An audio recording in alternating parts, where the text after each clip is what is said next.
This video demonstrates how to switch from the factory default settings to the screening mode.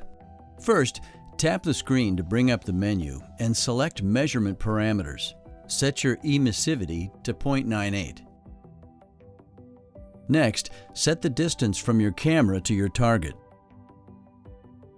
Click the gear icon to take you to Settings. Tap Device Settings. Then select Lamp and Laser. Select Disable All to deactivate the lamp and laser. Next, click the back button. Now, we need to set the imaging mode to Screening.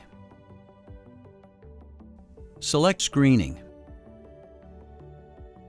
Here's where you can set your alarm threshold. We're in degrees Fahrenheit, so we'll set the threshold to 2 degrees. You can also choose to turn the audible alarm on or off.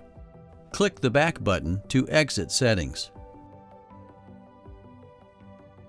We'll set our baseline using a person whose body temperature is within normal range and placing the area of interest over our subject.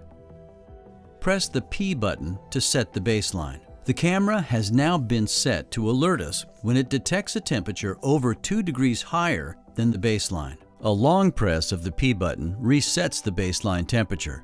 A short press of the P button averages in a new sample.